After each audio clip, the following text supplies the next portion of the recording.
4 ವರ್ಷಗಳಿಂದ ನನ್ನ ಜೊತೆಗಿರುವ ನನ್ನ ಹುಡುಗ ಕುಡಿದು ಮತ್ತಕನತ್ತ ಒಂದು ರಾತ್ರಿಗೆ ಡೇಟಿಂಗ್ ಆಪ್ ಅನ್ನು ಡಿಲೀಟ್ ಮಾಡುವುದನ್ನು ಮರೆತಿದ್ದ.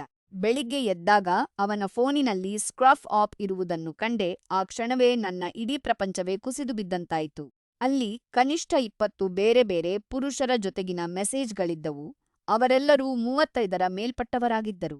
ಆದರೆ ಅದು ಕೇವಲ ಚಾಟಿಂಗ್ ಮಾತ್ರವಾಗಿರಲಿಲ್ಲ. ಅಪರಿಚಿತರಿಗೆ ಕಳುಹಿಸುವುದು ಮಾತ್ರವಲ್ಲ. ಇಂತಹ ಫೋಟೋಗಳನ್ನು ತೆಗೆಯುವ ಸಾಮರ್ಥ್ಯ ಅವನಿಗೆ ಇದೆ ಎಂದು ನನಗೆ ತಿಳಿದಿರಲೇ ಇಲ್ಲ. ನಾವು ಜೊತೆಯಾಗಿ ಮಲಗುವ ಹಾಸಿಗೆಯಲ್ಲೇ ಅವನು ಗಾಢ ನಿದ್ರೆಯಲ್ಲಿದ್ದಾಗ ನನ್ನ ಹೃದಯ ಜೋರಾಗಿ ಬಡಿಯುತ್ತಿತ್ತು ಮತ್ತು ನಾನು ಆ ಪುರಾವೆಗಳನ್ನು ಒಂದೊಂದಾಗಿ ನೋಡುತ್ತಿದ್ದೆ. ಅವನು ಯಾರನ್ನಾದರೂ ನಿಜವಾಗಿಯೂ ಭೇಟಿಯಾದನೇ ಎಂದು ನನಗೆ ತಿಳಿಯಲಿಲ್ಲ. ಆದರೆ ವಿಡಿಯೋ ಚಾಟ್ ಲಾಗ್‌ಗಳನ್ನು ನೋಡಿದಾಗ ಇದು ಕೇವಲ ಒಂದು ಬಾರಿ ಆದ ತಪ್ಪಲ್ಲ ಎಂಬುದು ಸ್ಪಷ್ಟವಾಯಿತು. ಇದು ಒಂದು ತಿಂಗಳಿನಿಂದ ನಡೆಯುತ್ತಿತ್ತು. ಕಳೆದ 2 ದಿನಗಳಿಂದ ಅವನು ನಮ್ಮ ಅಪಾರ್ಟ್‌ಮೆಂಟ್‌ನಲ್ಲಿ ಯಾವುದೂ ತಿಳಿಯದವನಂತೆ ಸಹಜವಾಗಿ ಓಡಾಡುವುದನ್ನು ನಾನು ನೋಡುತ್ತಿದ್ದೇನೆ. ನಾನು ಈ ರಹಸ್ಯವನ್ನು ಮನಸ್ಸಿನಲ್ಲೇ ಹೊತ್ತುಕೊಂಡಿರುವಾಗ ಅವನು ಎಲ್ಲವೂ ಸರಿಯಾಗಿದೆ ಎಂದು ನಟಿಸುತ್ತಿದ್ದಾನೆ.